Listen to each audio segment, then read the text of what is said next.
Haleluya, shalom. Selamat sore untuk kita semua. Saat ini kita mau bersama-sama datang kepada Tuhan, naikkan ucapan syukur kita yang terbaik oleh karena anugerah dan kasih setia-Nya untuk setiap kita semua. Haleluya. Mari bersama-sama kita mau datang dalam hadirat Tuhan. Kita mau hampiri Tuhan, mari kita berdoa. Tuhan, terima kasih untuk segala anugerah-Mu, untuk segala kasih setia-Mu ya Tuhan yang melimpah dalam kehidupan kami. Terima kasih ya Tuhan, terima kasih. Biarlah saat sore hari ini Tuhan, kami datang membawa ucapan syukur kami membawa puji-pujian kami Tuhan, pengagungan kami hanya kepadamu ya Bapa. Melalui ibadah kami pada sore hari ini, mari ya Bapa berkuasalah, bertahtalah atas setiap puji-pujian yang kami naikkan ya Tuhan. Terima kasih Tuhan, terima kasih. Kami naikkan doa kami ini ke dalam tangan kasih-Mu, dalam nama Tuhan Yesus Kristus. Haleluya. Amin. Terima kasih Tuhan, sebab kami ada karena anugerah-Mu ya Tuhan. Ku ada sebab anugerah-Mu. Ku ada karena kasih-Mu. Tuhan Yesus, ku berterima kasih buat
senantiasa memuji-muji Engkau Tuhan saat ini sampai selamanya. Haleluya. Amin. Bersama-sama kita mau terima sukacita surga. Haleluya.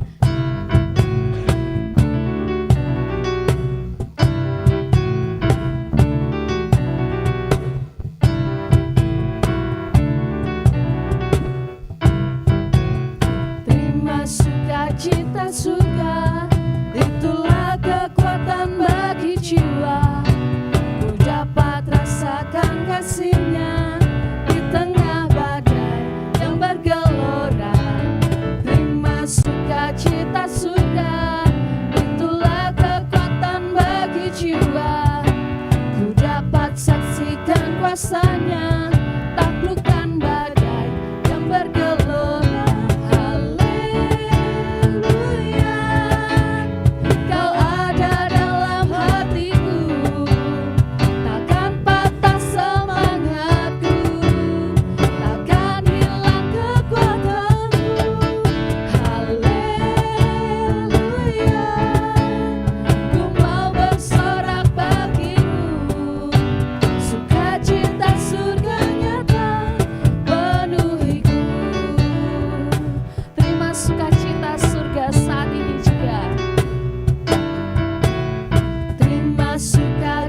Surga, itulah kekuatan bagi jiwa.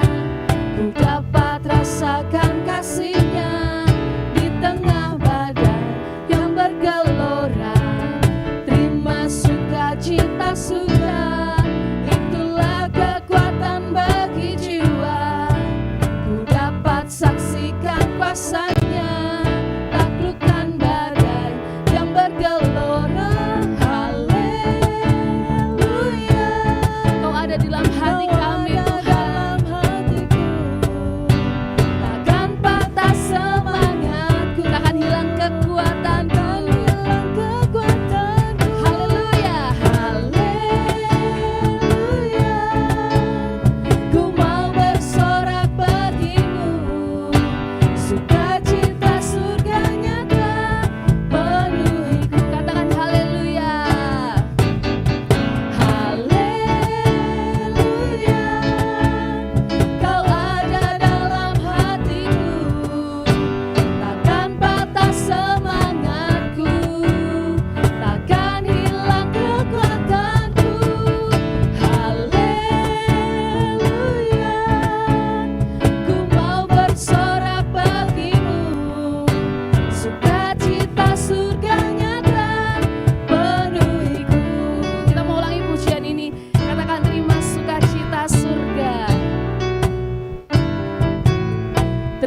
Sukacita surga, itulah kekuatan bagi jiwa.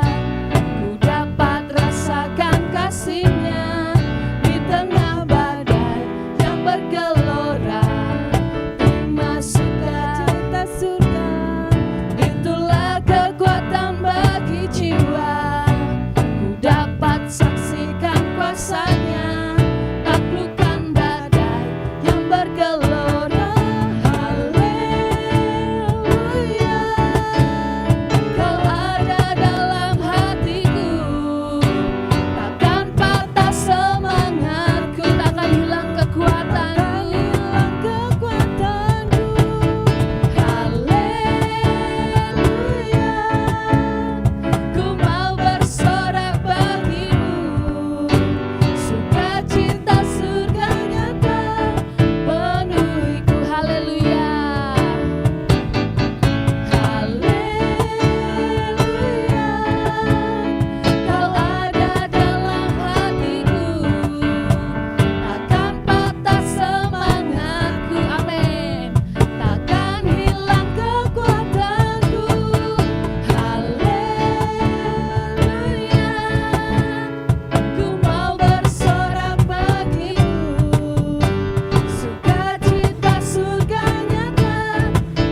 biarlah sukacita surga nyata terus memenuhi kehidupan kita. Untuk kita mau terus percaya kepada Tuhan, sebab Tuhan adalah kekuatan dan mazmur di dalam hidup kita.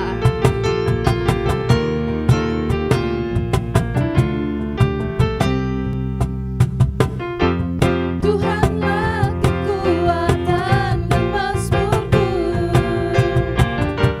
Dia gunung batu dan keselamatanku. Hanya padamu hatiku percaya, Kaulah menara dan kota perlindungan. Ku mau selalu bersyukur sebab cintamu padaku takkan pernah berubah. Hatiku percaya walau bumi bergoncang, gunung-gunung beranjak, namun kasih setiamu tak pergi dariku. Biarlah kasih setiamu terus nyata di dalam kehidupan kami, Tuhan.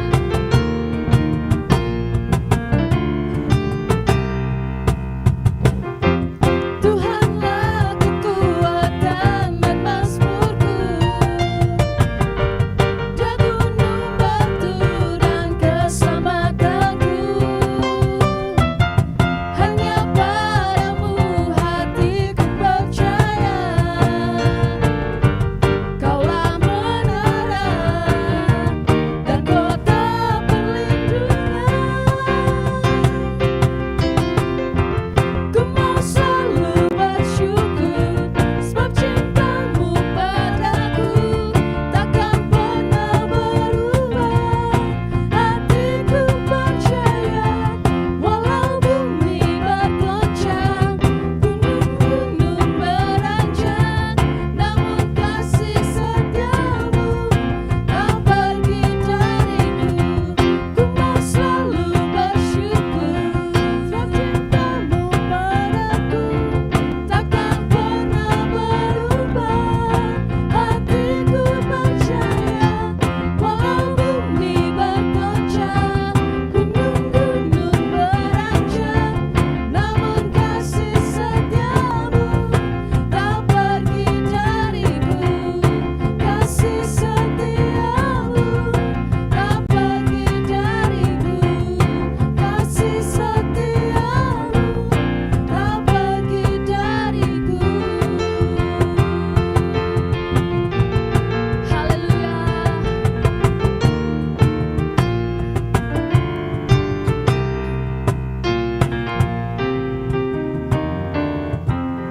Haleluya, biarlah kasih setia Tuhan terus nyata mengalir memenuhi kehidupan kita semua. Biarlah segala apapun yang kita hadapi, yang kita alami, kita mau terus tetap percaya bahwa Yesus adalah penolong dalam kehidupan kita. Amin. Terima kasih Tuhan.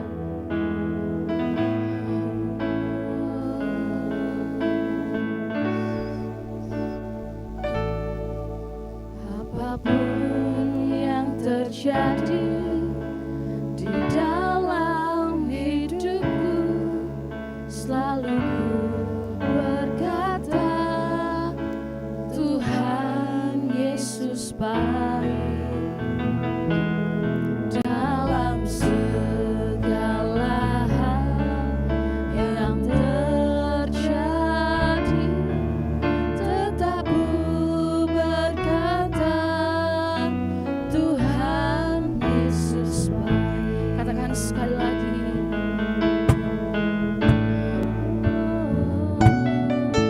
Apapun yang terjadi di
sembah Kau Bapa, ku rindu selalu menyenangkan-Mu. Ku sembah Kau. Bapa Surgawi, kami terus belajar mengucap syukur kepadamu. Kesempatan demi kesempatan Kau berikan kepada kami Tuhan, untuk datang ke hadirat-Mu, untuk kami bisa mendengar suara-Mu Tuhan melalui firman Allah yang Engkau beritakan melalui hamba-Mu. Tuhan, kami rindu firman Allah Tuhan memberikan kami Tuhan kekuatan. Firman-Mu Tuhan meneguhkan kami. Oh Tuhan, firman-Mu Tuhan boleh meneguhkan iman percaya kami kepada Engkau Tuhan. Karena Engkau yang kami sembah dalam nama Tuhan Yesus adalah Tuhan di atas segala Tuhan, Raja di atas segala Raja. Biarlah setiap lutut bertelut menyembah kepada Engkau Tuhan. Setiap lidah mengaku bahwa Engkau Yesus adalah Tuhan. Terima kasih Roh Kudus, terima kasih kami serahkan waktu ini sepenuhnya ke dalam tangan kemurahan-Mu. Di dalam nama Tuhan Yesus Kristus, haleluya. Amin. Puji Tuhan, saudara sekalian. Hari ini adalah hari yang sangat penting bagi setiap kita orang yang percaya dimanapun kita berada dan tinggal. Karena hari ini adalah di seluruh kalender di Indonesia menyatakan bahwa hari ini adalah kenaikan Isa Al-Masih, kenaikan Yesus Tuhan kita yang seringkali menurut orang-orang yang belum percaya, yang tidak percaya, Yesus bukan Tuhan. Yesus tidak bangkit, yang bangkit orang lain. Tetapi Alkitab menyatakan Yesus mati dan bangkit, bahkan Dia naik ke surga, disaksikan oleh para muridnya, disaksikan begitu banyak orang kenaikannya ke surga. Mari kita baca di dalam Lukas pasal yang ke-24 ayat yang ke-50 sampai 53. Lukas 24 ayat 50 dikatakan, lalu Yesus membawa mereka keluar kota sampai dekat Betania. Di situ Ia mengangkat tangannya dan memberkati mereka. Dan ketika Ia sedang memberkati mereka, Ia berpisah dari mereka dan terangkat ke surga. Mereka sujud menyembah kepadanya, lalu mereka pulang ke Yerusalem dengan sangat sukacita. Mereka senantiasa berada di bait Allah dan memuliakan Allah. Inilah kenyataannya ditulis dalam Alkitab.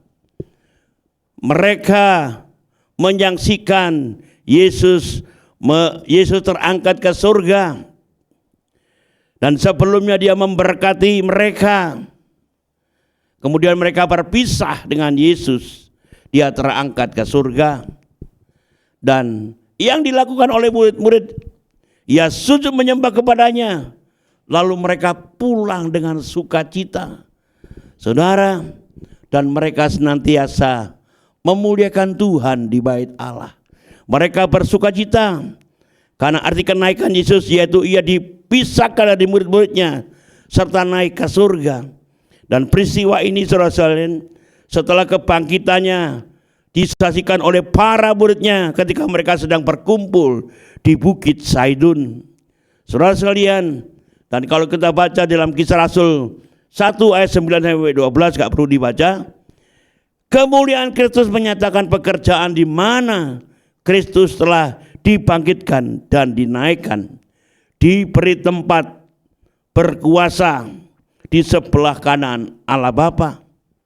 Oleh sebab itu Allah sangat meninggikan Dia dan mengaruniakan kepadanya nama di atas segala nama.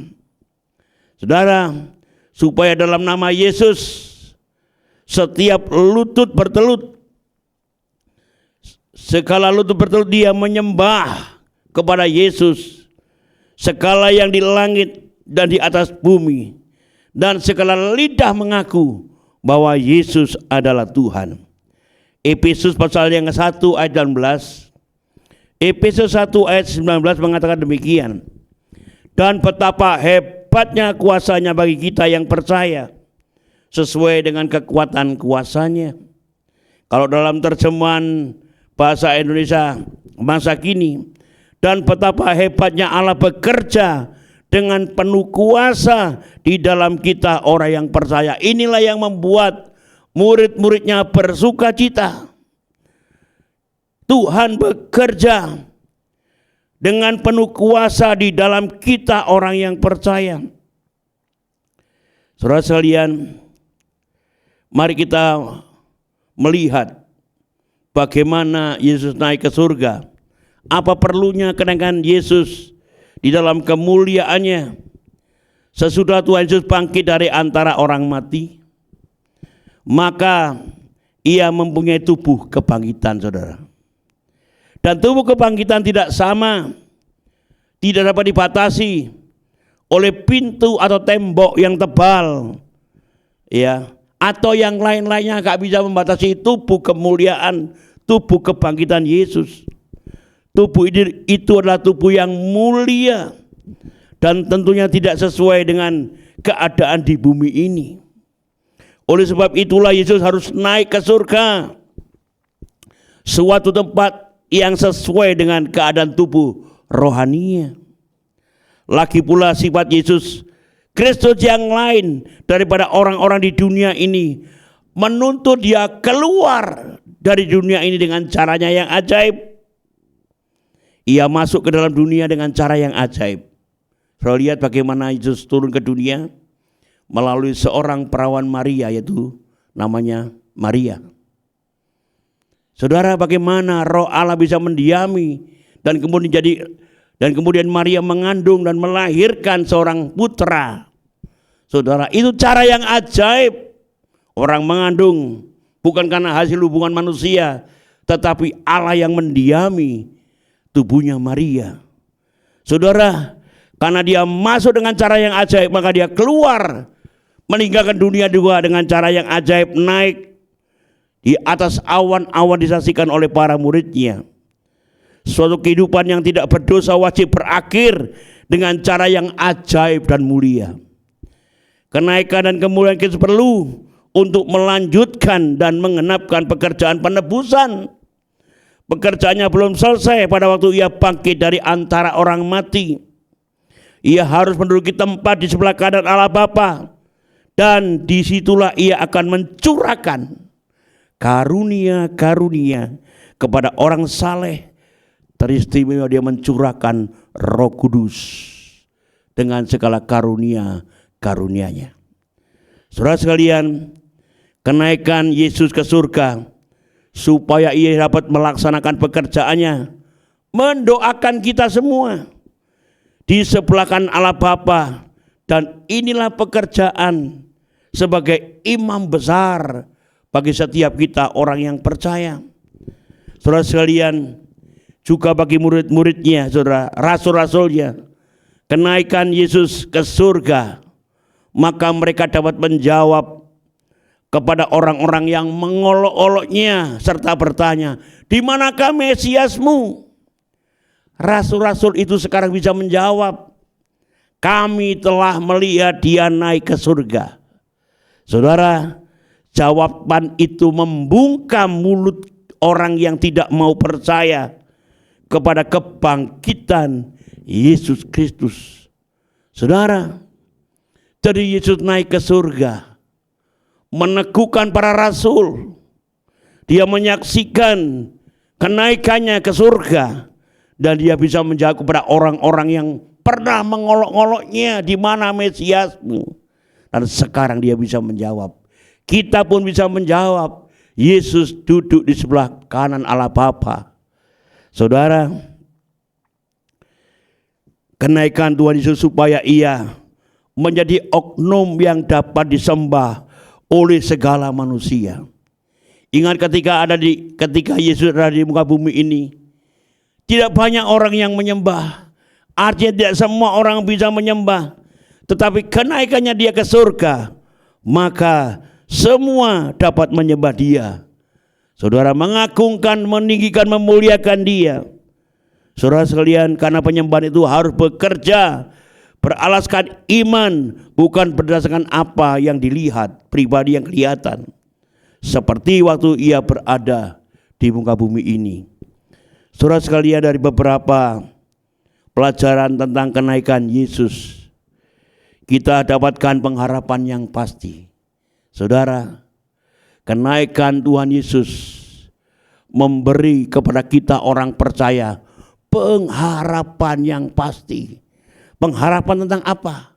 Yang pertama, Tuhan Yesus menyediakan tempat bagi setiap kita, orang yang percaya dan mengasihinya. Yohanes 14 ayat 1 sampai 3 mengatakan demikian.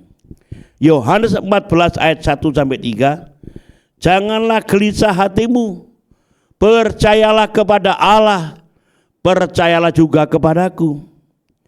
Di rumah Bapakku banyak tempat tinggal. Jika tidak demikian, tentu aku mengatakannya kepadamu. Sebab aku pergi ke situ, pergi ke surga untuk menyediakan tempat bagimu. Kepergian Yesus menyediakan tempat untuk setiap kita orang yang percaya. Dan apabila aku telah pergi ke situ dan telah menyediakan tempat bagimu, aku akan datang kembali dan membawa kamu ke tempatku, supaya di tempatku di mana aku berada, kamu pun berada. Saudara, luar biasa.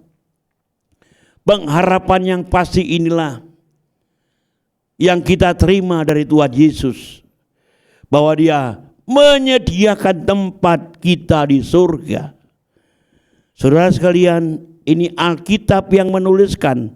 Bahkan dalam Efesus pasal yang kedua ayat yang ke-6 mengatakan, dan di dalam Yesus Kristus Yesus Ia telah membangkitkan kita juga dan memberikan tempat bersama-sama dengan Dia di surga.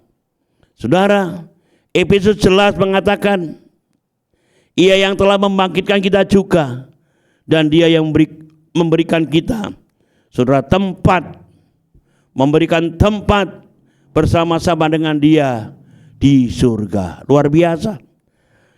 Kisah Para Rasul 1 ayat yang ke-8, saya ulangi.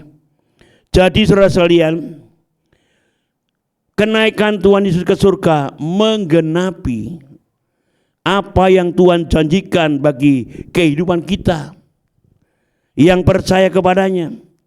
Janji yang sangat istimewa itu, yaitu jaminan keselamatan kekal, saudara, dan kepastian hidup kekal bersama-sama dengan Dia. Saudara, kalau Dia memberikan tempat, menyediakan tempat untuk kita di surga, itulah jaminan keselamatan dan kepastian kehidupan kekal bersama-sama Dia diberikan kepada kita orang yang percaya. Saudara, bagian yang kedua, tadi yang bagian yang pertama, pengharapan yang pasti adalah Tuhan sudah menyiapkan tempat kita di surga. Bagian yang kedua, kenaikan Tuhan Yesus ke surga, Dia menjanjikan Roh Kudus digenapi di dalam kehidupan orang percaya. Saudara sekalian, Roh Kudus yang memberi kuasa, menghibur, mengajar, dan menuntun hidup orang percaya dari hari ke hari, menuntun kita setiap hari, membimbing, mengarahkan kita. Dengan kuasa Roh Kudus kita bisa mampu mengatasi banyak hal dan perkara yang sedang terjadi di dalam kehidupan kita.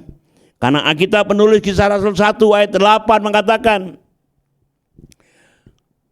ya, tetapi kamu akan menerima kuasa kalau Roh Kudus turun ke atas kamu, dan kamu akan menjadi saksiku di Yerusalem dan di seluruh Yudea dan Samaria dan sampai ke ujung bumi. Saudara, Roh Kudus digenapkan dalam kehidupan orang yang percaya. Dia menjadi kuasa bagi setiap kita, menghibur dan mengajar, menuntun kehidupan kita orang yang percaya. Dia memberikan seorang penolong, yaitu Roh kebenaran kepada setiap kita. Yohanes 14 ayat 16 sampai 17 mengatakan, aku akan meminta kepada Bapa, dan Ia akan memberikan kepadamu seorang penolong yang lain, supaya Ia menyertai kamu selama-lamanya. Saudara, Ini luar biasa. Tuhan memberikan seorang penolong, yaitu Roh kebenaran. Dia yang akan dikatakan menjadi penolong dalam hidup kita, supaya dia menyertai kita selama-lamanya, yaitu Roh kebenaran. Dunia tidak dapat menerima dia, sebab dunia tidak melihat dia dan tidak mengenal dia. Tetapi kamu mengenal dia, sebab ia menyertai kamu dan akan diam di dalam kamu. Ayat 17. Saudara, ini yang Tuhan nyatakan dalam hidup kita. Dikatakan tetapi kamu mengenal dia, sebab ia menyertai kamu dan akan diam di dalam kamu. Inilah pengharapan yang pasti bagi orang yang percaya. Saudara, kalau dia menyertai kita dan diam di dalam kita, apa sih yang perlu kita khawatirkan dalam hidup ini? Apa sih yang kita takutkan, yang kita cemaskan menghadapi hari-hari kita yang penuh dengan tantangan yang berat? Hari-hari ini banyak kesulitan dan kesusahan terjadi, tetapi kita punya Roh Kudus yang menyertai kita selama-lamanya dan diam di dalam hidup kita. Itu menjadi kekuatan yang besar. Saudara, kita perlu percaya bahwa Tuhan itu Tuhan yang hebat. Dia pergi ke surga tetapi tidak meninggalkan kita yatim piatu. Tidak meninggalkan yatim piatu. Tetapi dia, saudara, memelihara, merawat setiap kita. Dia bersama-sama kita selama-lamanya. Diam di dalam hidup kita. Saudara, mari kita juga belajar, saudara, dari ilustrasi. Saya minta tolong, ada kaos tangan yang dari di sana.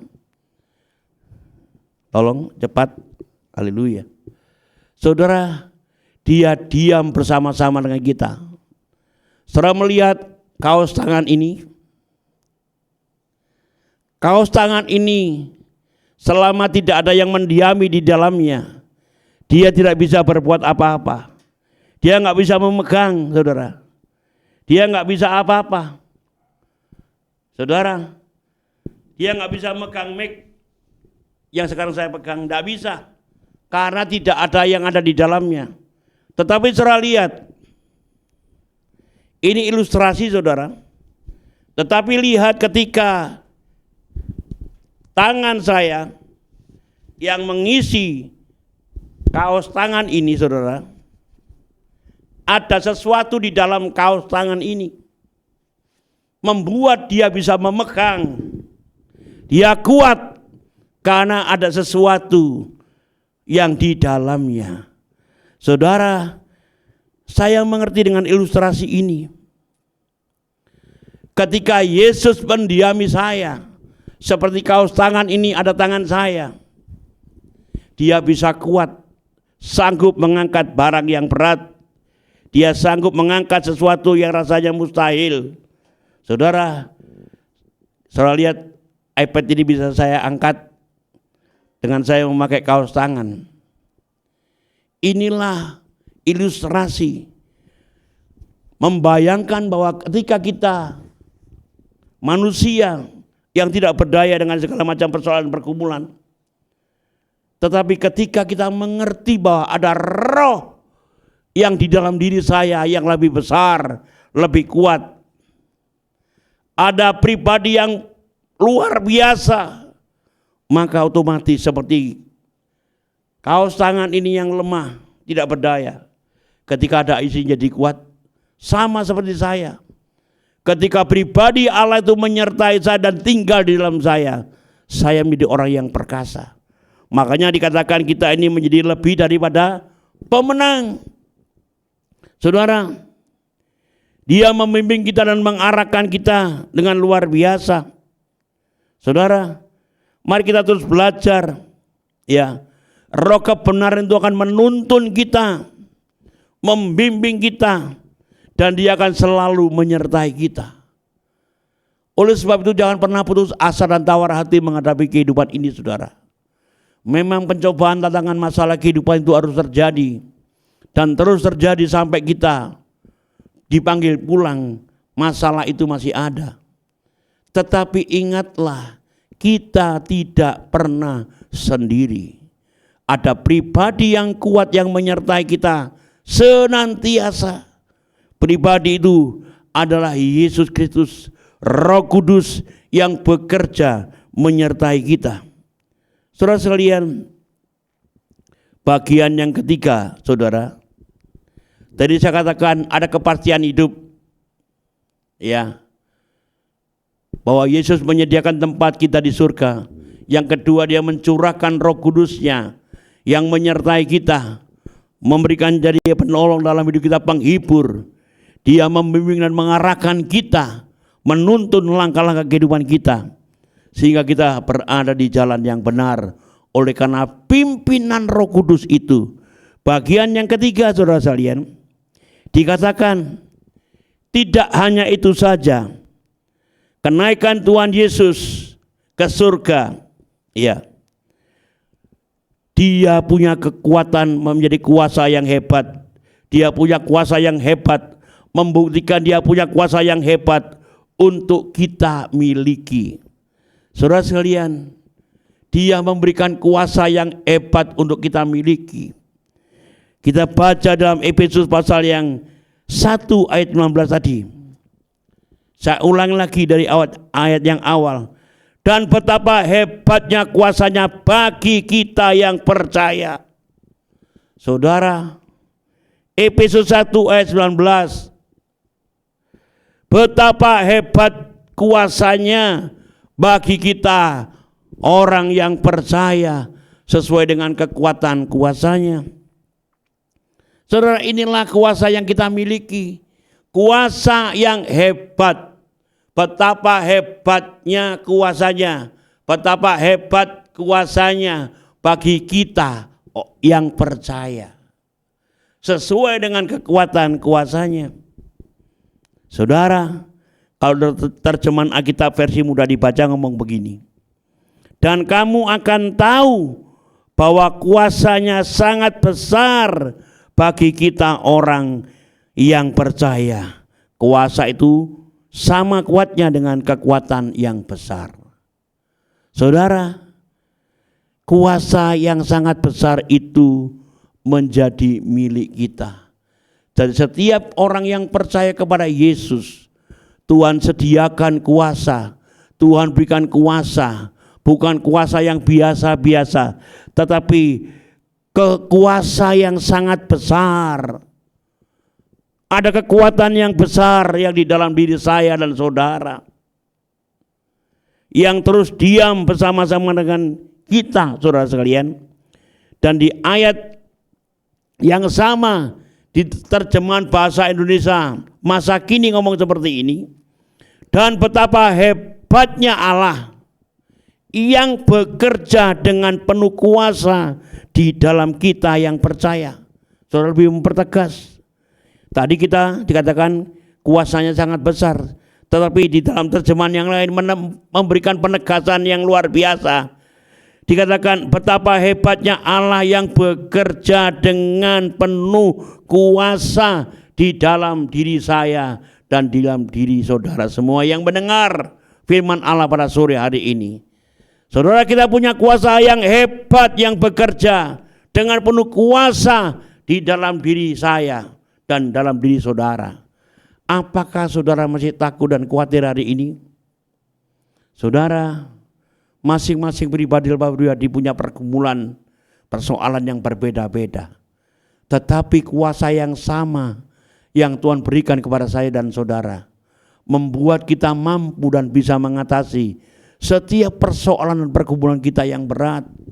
Saudara, apa yang saudara bisa ucapkan kepada dunia, yang saudara bisa ucapkan kepada keluarga saudara, kepada usaha pekerjaan saudara yang sedang saudara hadapi hari-hari ini? Ingat, Tuhan melalui kuasa Roh Kudus-Nya bekerja dengan penuh kuasa di dalam kita. Saudara sekalian, luar biasa. Ya, saudara sekalian, di ayat yang 20 mengatakan, dan dikerjakannya di dalam Kristus dengan membangkitkan dia dari antara orang mati dan mendudukkan dia di sebelah kanannya di surga.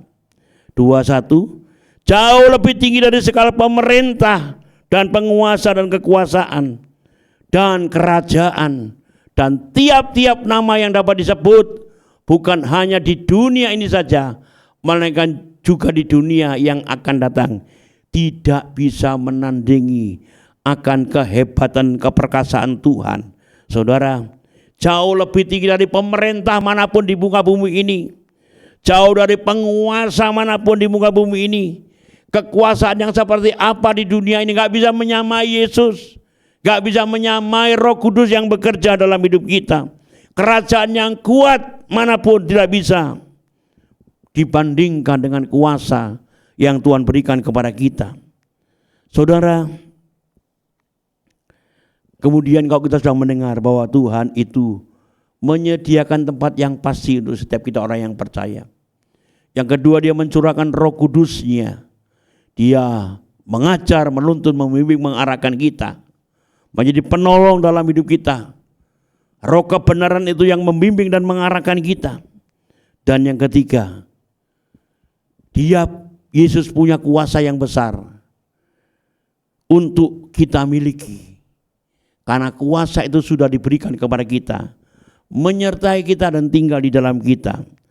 Apa yang harus kita lakukan sebagai orang yang percaya kepadanya?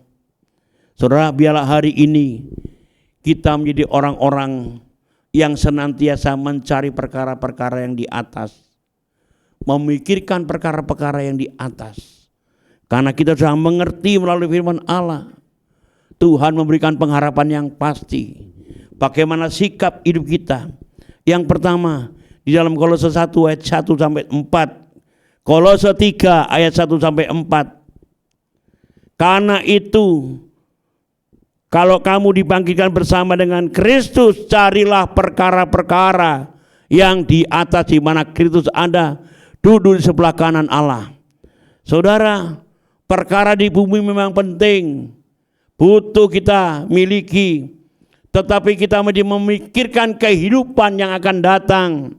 Jangan pernah lupa kehidupan kita yang sesungguhnya, bukan yang sekarang. Yang sekarang ada batasnya. Hidup yang sekarang kita dibatasi, kekuatan kita dibatasi, umur kita dibatasi.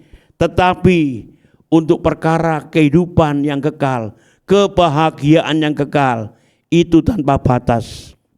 Oleh sebab itu kita harus mencari perkara-perkara yang di atas, di mana kekekalan menjadi fokus kita, kerajaan surga menjadi fokus kita, dan kita memikirkan perkara-perkara yang di atas, bukan hanya memikirkan perkara-perkara yang ada di bumi, perkara-perkara yang sementara, yang bisa hilang, bisa hancur, bisa lenyap dalam seketika.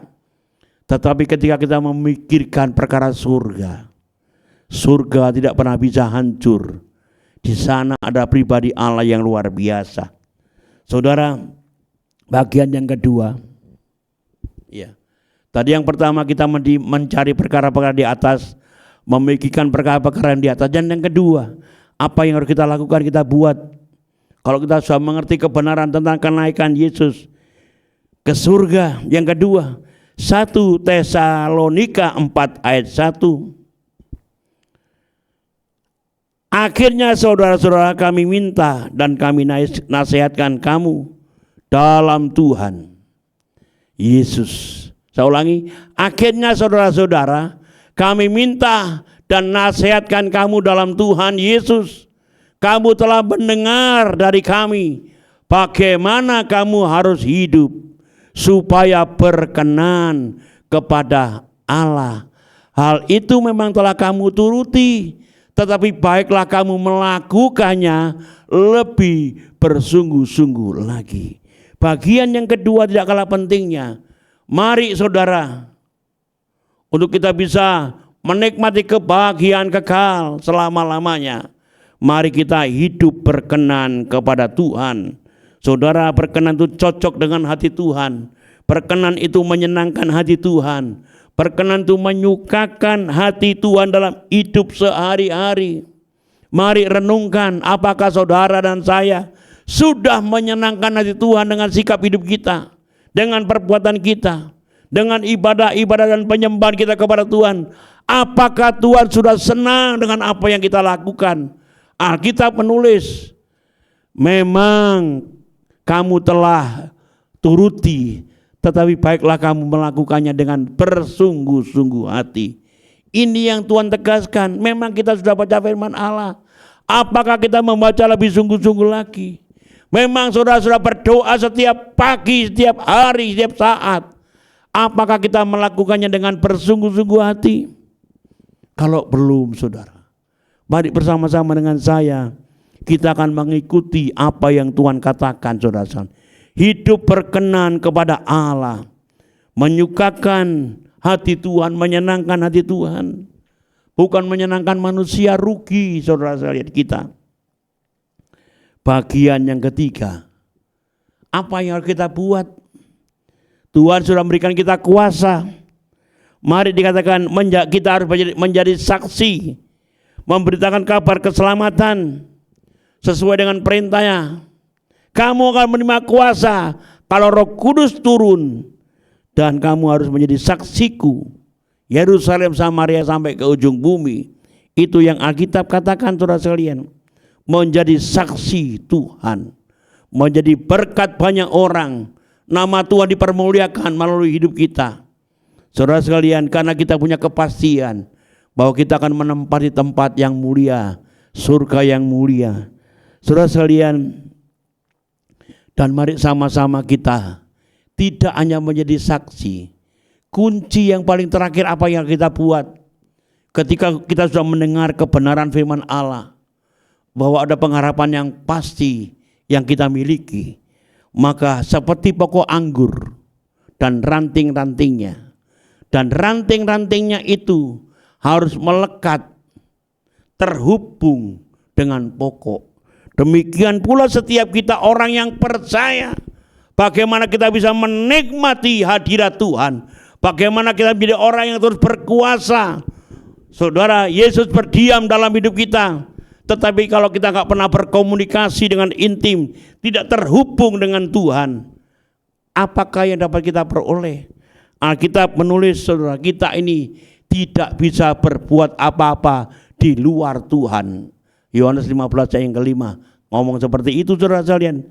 Dan yang Tuhan harapkan, kita baca ayat yang terakhir, Yohanes 15 ayat yang kelima. Akulah pokok anggur dan kamulah ranting-rantingnya. Barang siapa tinggal di dalam aku dan aku di dalam dia, ia berbuah banyak, sebab di luar aku kamu tidak dapat berbuat apa-apa. Dengan kata lain, saudara, kita mesti melekat dan terhubung dengan Tuhan. Saudara, kalau kita terhubung dan melekat, kita dapat nutrisi, dapat kekuatan, dapat segala-galanya dari Tuhan. Saudara, ini yang buat kita ini bersukacita sebagai orang yang percaya kepada Yesus Kristus. Saudara, ingat, dia naik ke surga, tetapi dia tidak meninggalkan kita yatim piatu. Dia mencurahkan Roh Kudus-Nya yang memiliki kekuatan yang besar di dalam hidup saya. Saudara sekalian, kita punya kuasa yang besar, yang hebat, yang kita miliki di dalam Yesus Kristus Tuhan. Amin. Mari sama-sama kita berdoa. Tuhan, kami bersyukur kepadamu untuk firman-Mu Tuhan yang meneguhkan kami, mengkuatkan kami Tuhan. Seringkali kami merasa sendiri dalam hidup ini. Seringkali kami merasa tidak berdaya menghadapi banyak persoalan bergumulan. Seringkali kami tidak mampu Tuhan. Tetapi sore hari ini kami mengerti bahwa kenaikan-Mu ke surga memberikan pengharapan yang pasti, pengharapan yang baru di dalam kehidupan kami Tuhan. Kami punya Engkau Roh Kudus yang menyertai kami senantiasa, dan Engkau tinggal dalam hidup kami Tuhan. Dan kami punya kuasa yang hebat yang kami miliki, yaitu kuasa Roh Kudus-Mu yang bekerja dengan penuh kuasa di dalam diri kehidupan kami semua, ya Tuhan, orang yang percaya Tuhan. Dan akhirnya kami mengerti kami bisa, kami mampu, oleh karena Engkau hebat di dalam kehidupan saya, kehidupan kami Tuhan. Dan kami pasti bisa menghadapi banyak persoalan, banyak pergumulan dan tantangan, baik dalam keluarga, usaha pekerjaan, maka semuanya bisa kami atasi, karena kami tidak sendiri. Kami bersama-sama dengan Engkau, dan Engkau tinggal bersama dengan kami. Kemanapun kami pergi dan melangkah, biarlah pikiran perasaan kami Tuhan, hanya Engkau yang mengendalikannya ya Tuhan. Dan kalau Engkau yang mengendalikannya, kami tidak pernah salah mengambil keputusan, kami tidak salah mengambil sikap, oleh karena Engkau yang memimpin kehidupan kami. Terima kasih Bapa, meteraikan firman-Mu di dalam kehidupan umat-Mu Tuhan. Saudaraku, terimalah berkat daripada Allah Bapa, kasih sayang daripada Tuhan Yesus Kristus, persekutuan kuasa Roh Kudus menyertai saudara sekalian dari sekarang sampai selama-lamanya. Dalam nama Yesus, haleluya. Amin. Tuhan memberkati.